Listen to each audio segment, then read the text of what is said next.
Sweet. Right, let's do it. You know what I've discovered? There's a flaw in my drink situation. Oh, what's that? Well, it's such a tall glass, and then there's a straw as well. Right. I've got to lean up to get at it. It's not like... Why don't you take the straw out like a actual 30-year-old man? Because it's got a lid, remember, so it doesn't spill on my laptop. Oh, yeah. And the lid doesn't have a drinking hole, it has a straw hole. So I haven't thought this through, evidently. Why don't you push the straw all the way down?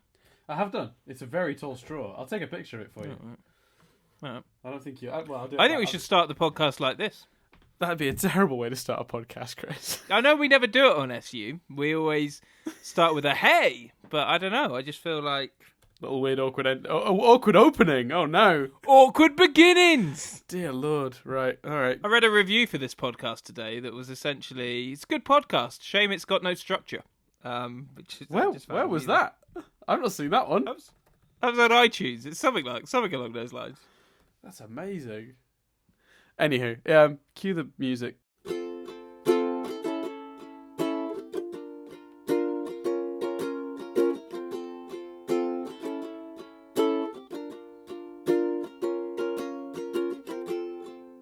Hello and welcome to Stephen University. This week we are discussing Keystone Motel. That's the word. Among other things, including cups and iTunes reviews.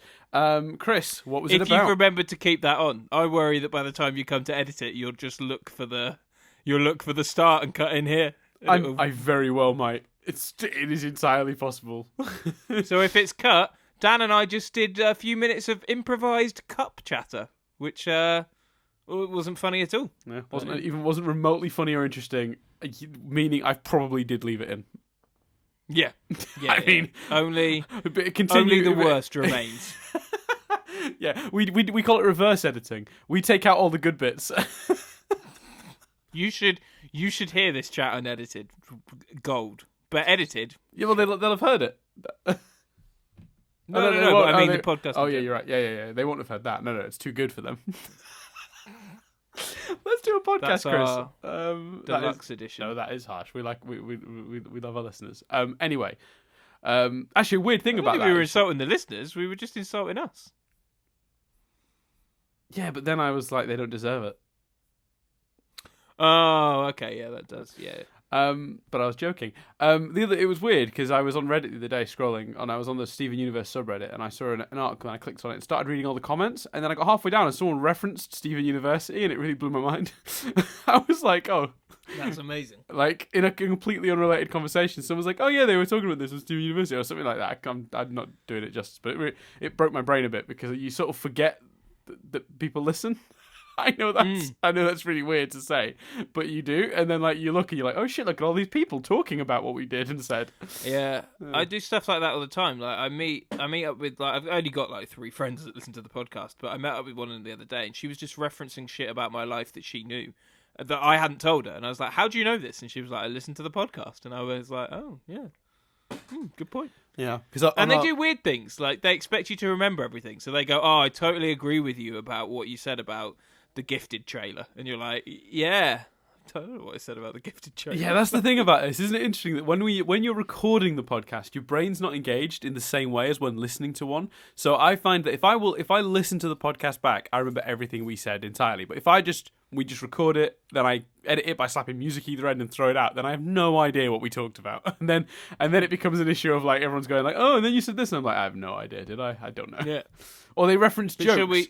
They reference jokes that I'm just like, I don't get that. I do not understand what you're talking about now, and I wish I did because it sounds funny, but I don't understand.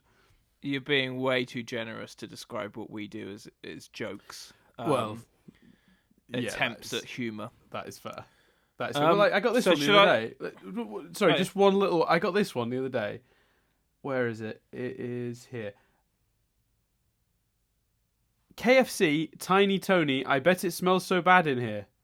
Would you have picked that as Dan's quote of the week if MBS had a quote of the week? I don't understand this KFC Tiny Tony thing, and I don't understand that I bet it smells so bad in here reference. That's obviously a reference to a podcast we recorded recently, but I couldn't fucking tell you what that was. Does that make sense to you, Chris? No. Yeah. No, not at I all. remember there was a Tiny Tony and the Statics thing. Do you remember that? No. So there was a thing. We talked about we might didn't we had we had KFC the day of the Statics, so maybe, but I can't remember Tiny Tony. Well, we did this thing where we talked about all the various bands that have existed called the Statics over the years, and one of them was Tiny Tony and the Statics. Oh, okay, right, yeah, and you were getting KFC. You were getting Just Eat delivered KFC. Oh, that's right. And yeah, there you go. So, but that's what I'm saying. So I get messages like that all the time, and I'm just like, I don't know what you're saying. Why are we still doing this? Let's talk about Steven Universe. This is crazy. Keystone Motel. That was the drunk episode because we were in person together on the Statics. I think we did also have KFC, but anyway, Keystone Motel. Yeah, please move on. It's gone on for too long. We got to be tight this week as well. We're doing a lot of recordings tonight. Yeah, right. we are. Go. Keystone Motel. So here we make the pretty awesome discovery that Greg is a drug dealer. He refers to it as car wash supplies, but blatantly some of that Heisenberg blue crystal meth. What, the one that started the zombie apocalypse? Yeah. I love that. I hate how...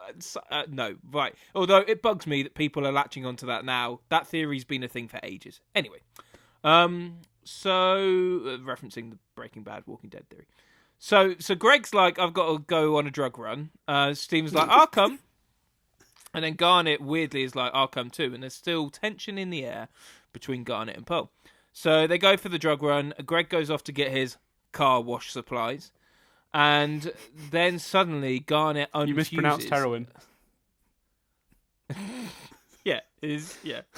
Garnet unfuses and turns into Ruby and Sapphire, who are fighting over whether they should forgive Pearl or not. Because as we discussed last week, her kind of cheating fusion really goes against their beliefs and who they are. There's then a lot of great stuff I'm sure we're about to delve into. Some great gags involving Ruby like getting into the pool and turning it into just boiling hot water.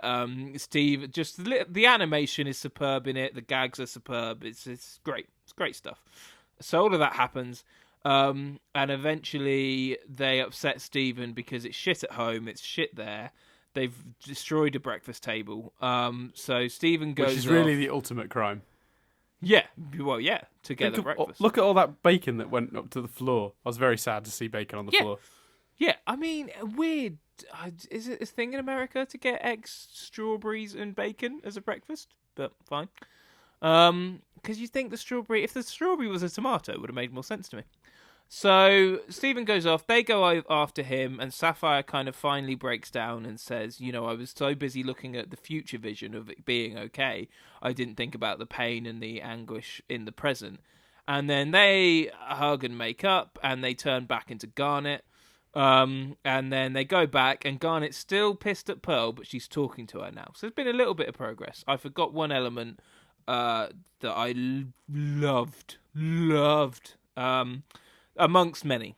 Like I say, I'm sure we're about to wax lyrical about the episode. But there's a moment where Greg's like, where's Garnet? And Greg looks in and he's like, oh. And I just love how familiar he is with Ruby and Sapphire. That just really makes me smile. I think he literally is like, oh, hi, Sapphire. Like he knows her. Like they've met he's before. like, no, he puts his head around and he's like, where's the other one or something? Oh, that's right. Yeah. And then he says that...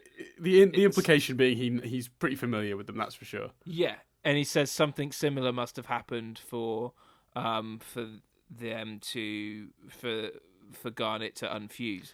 And I just loved that. I was like, that's awesome. Like that Greg's just got that knowledge. And that's happened pretty consistently throughout. I've got a small theory about that, Chris. Surprised by. Oh!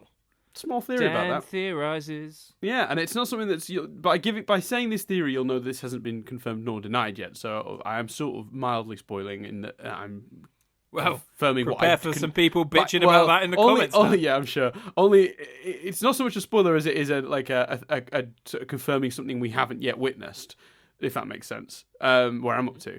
But I suspect when Rose first left them, there may have been some instability in Garnet. Because obviously big, serious emotional upheavals seem to destabilize the fusion, particularly when they're not quite on the same wavelength. And I can imagine the loss of Rose Quartz would have been a big enough event to cause that as well. And that's something recent enough that Greg would have been potentially privy to. So maybe that's the first time Greg met Ruby and Sapphire. It's a nice idea. Maybe. Yeah, it's a nice idea. Oh. Yeah. I take it you thought the episode was as great as I did. No, I loved it. Yeah. It's one of those episodes. It's one of those episodes with so many layers that you could come away from it feeling a little just sort of overwhelmed just with all the stuff that hits you, because there's a lot going on, but it's all relatively well balanced, so you get a lot out of it. Did we get to the end of the story? We did get to the end of the story, didn't we, when you were retelling it? I'm sure. Mm-hmm. I then went back and said about Greg. Yeah, which is a really neat moment, and I do think, even if I'm my version of why he knows that they're Ruby and Sapphire is incorrect, and it was some other thing that caused them to defuse in the past that led to him meeting them, it doesn't even matter. The idea that he has met them and stuff is a really cool idea, regardless. And I just double checked, Chris. You're right. It is a weird breakfast. It is egg, bacon, and a single strawberry on everyone's plate except for Steven's, which is egg, bacon, and a piece of toast instead of strawberry. That makes it even weirder, because it's like either one of them has gone, tell you what, can I replace the toast with a strawberry? Yeah. Or he's gone, I don't want the strawberry, I'll have the toast. Like, yeah, can I substitute the strawberry for a bit of toast? And they're like, do you still want the smiley face? Oh, yeah, give me the smiley face, but just strawberry. Yeah. That is weird. It is a bit weird. I'm not going to lie. Looking at it now, because I've pulled up the screen grab, just because when you said strawberry, I was like, surely there wasn't a strawberry on the plate. That doesn't make sense. Oh, I'm looking at it earlier okay, no, I'm telling a lie, Chris. When it arrives, they all have the same with the strawberry. But when you skip a little bit further in, Steven's no longer got a strawberry on his plate. He's got the toast, suggesting he's already eaten the strawberry and grabbed a piece of toast from a plate of toast in the middle of the table. Fair.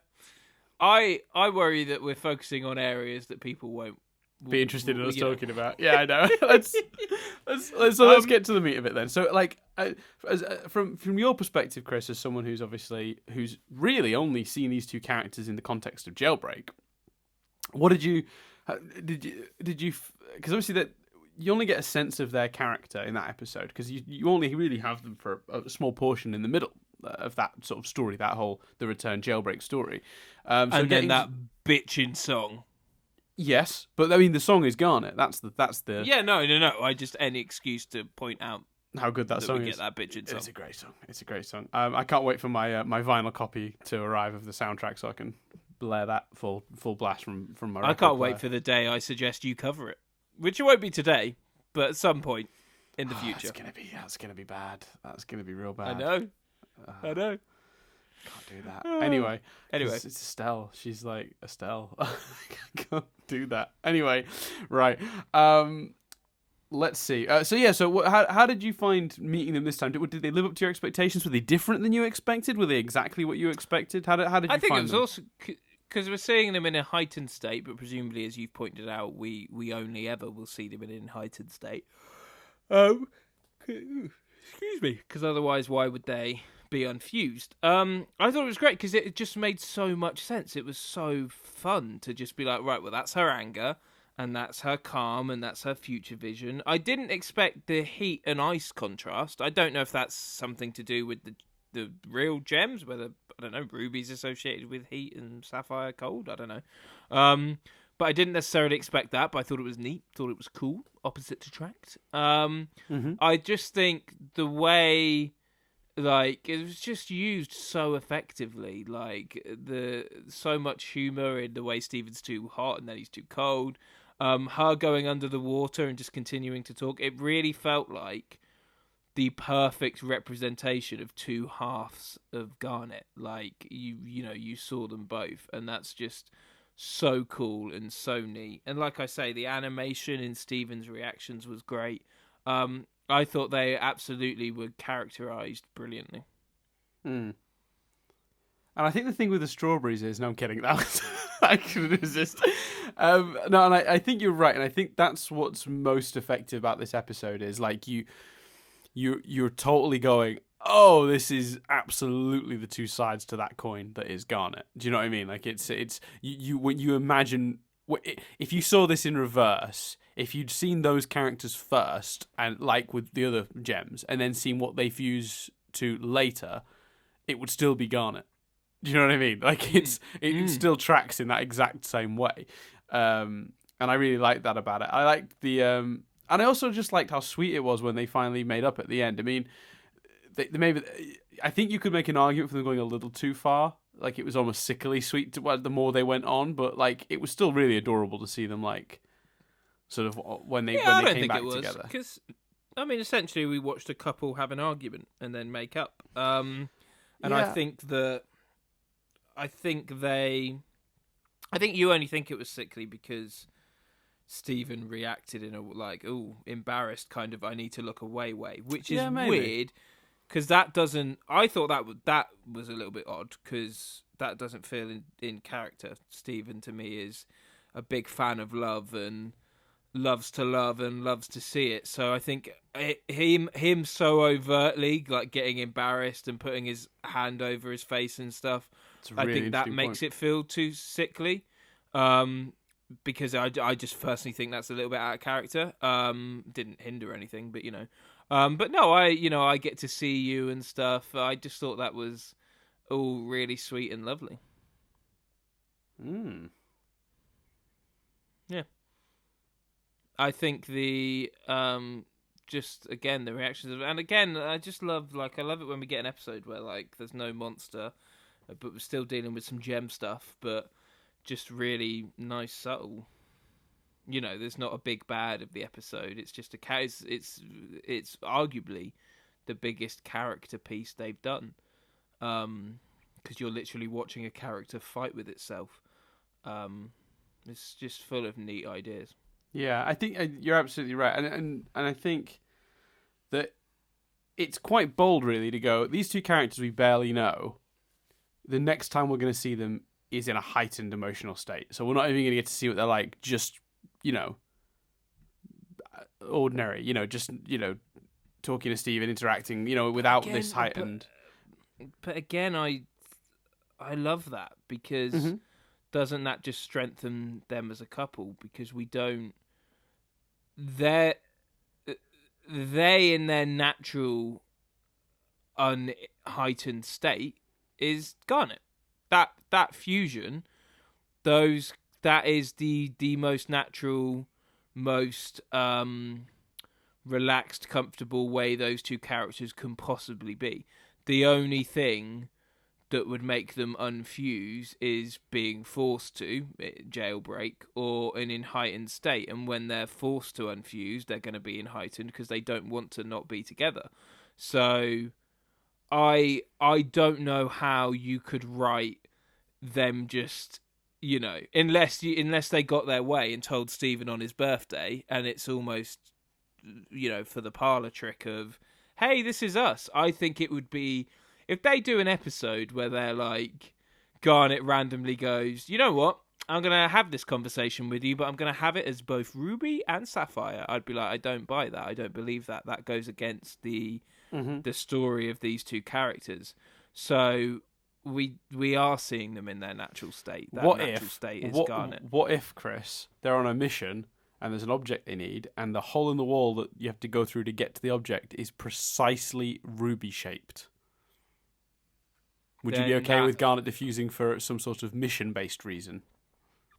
Yeah, but I'd surely you'd make the argument that that's a heightened state. Yeah, I suppose. I think that and it's not a criticism. It's just an interesting and to me a bold choice, because the temptation I would have as a writer, and I say as a writer very loosely because I've written basically nothing in my life. Many things that no one will ever see or hear or read. But I think from the perspective of someone who wants to sort of... I've enjoyed the stuff you have put out there, though, Dan. If that helps at all, that weird bit of self-loathing you just did there. yeah. No, it's just I just feel like someone's gonna be like, "But what do you mean as a writer? You're not a writer. You've written nothing." Yeah, I know. Thank you. You just mean if you were writing this. That's Yeah. Sorry. thing to say. From the perspective of the writer, it would be tempting to give the audience sort of base level first, establish who they are before going to a heightened place. That's traditional storytelling, and I suppose I'm complimenting them for being bold and sticking to their guns more than I am criticizing, because I think that it's bold to me for them to just be like, you know what, we're not going to worry about traditional character introduction techniques here. You're going to meet these people and they're going to be at each other's throats when it happens, and that's kind of fine. And then obviously it's bold, but it is in keeping, I feel, with what they have established. 100%, and mucho respecto, whatever that means, to the writing team for doing that. I think that the one thing that I want to talk about the ice and fire thing as well. I didn't really. It's a cool concept and it matches with their designs, but I'm not sure there is any real world correlation to gems about heat and cold. And if I'm wrong, then somebody can correct me. But it was odd because Pearl and Amethyst don't. I don't know what their equivalent is to that. Do you know what I mean? What's their? They literally. She is so hot that the pool evaporates, and she is so cold that the room freezes. All I can think is that gems do seem to have different abilities to each other. For example, obviously we know Sapphire already has the future vision, and we know that Pearl can produce holograms from her pearl, from her gem.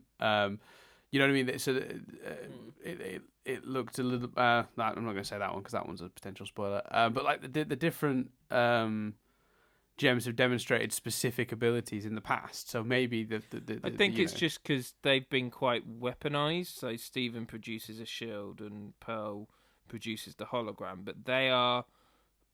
I suppose you could argue one's producing ice and one's producing heat, but I don't know. It just feels a bit different to the abilities previously established. Well, Lapis can control water. Yeah, true. I'm trying to think of what other abilities we've seen. Steven can control plants. Yeah, I suppose he's got. Well, Rose. Yeah, Yeah, that's true. Yeah, I'm just trying to think of because it's one of those things where I know they're there, but I just can't think of them. Like I know they've all demonstrated various powers. I just can't think. Yeah, it's an interesting point. It does. I think it's because they're so opposite that you just really feel it, and it really highlights those powers. Yeah. I would agree. Because usually, like when a gem demonstrates a brand new power, you sort of go like, okay, great. But like because it was two gems demonstrating such specifically polar opposite powers, it seems almost very deliberate and designed. Which I suppose sort of. I suppose the thing that stands out, it's you know what it is. It's what I feel like when a film uses lens flare. I don't like lens flare in any use in television film because I think it reminds me I'm looking at things through a camera. And when something feels so deliberately designed as the two gems that come out of garnet, one can make ice and one can make fire, or not fire but heat as such, cold and heat. That makes me go like. That just makes me feel like a writer designed that, which reminds me I'm watching a TV show. Does that make sense? That makes sense. I get slightly less lost in it when that's the case. Where were you, and I don't know if you had any other notes or questions, but where were you on, because I'm looking at it now like, well, it would be proper bold to have Pearl and Garnet fight for the entire bomb. Where were you on your prediction of what the next 3 episodes would be? And by the way, I saw on the list as I played this episode that we have an episode coming up called Onion Friend in the bomb, which made my heart sink a little bit. So because it just feels like we're going to divert to Onion for an episode. Like, no, it's so because you're arky and enjoying the gemmy sardonic and- story. I know. that is the know. next episode, Onion Friend. Right. So but what was your theory on they can't just have them fine the next episode. I think that doesn't do justice to. I think if they were going to do that, they should have had her forgive her in episode this time. So they're clearly still going to be fighting. Well, because I'd say it's. Go on. Well, I'd just say it makes sense for the fight to continue over the whole bomb. But is that what you were thinking? It was, and it was mostly through the title, because when it was called Week of Sardonyx, and Sardonyx was only really like Sardonyx only seemed necessary when I'd seen the first episode and then this one. Sardonyx only really seemed necessary to that first part. I couldn't fathom another reason for Sardonyx to be formed. So I was thinking maybe when it says Week of Sardonyx, maybe it's really referring to the effect that Sardonyx fusion in that first episode has on the group for a few, for multiple episodes. My early thought was that maybe it would last the whole bomb.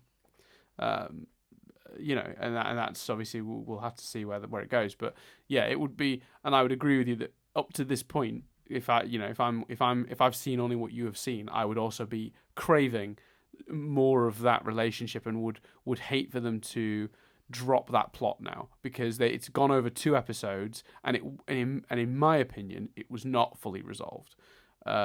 Because no way. Because and I even think like being like she's speaking to me now, progress. Like not really. Like it's still she's resolved her issues inwardly within herself, but Pearl and her haven't resolved those issues. And hopefully, 100%. I got more faith in these writers than for us to suddenly get a 3rd episode Onion-based, completely separate episode. But it's like, oh shit.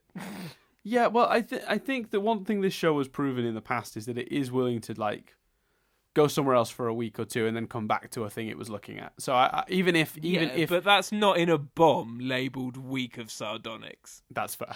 That is very fair. So this is.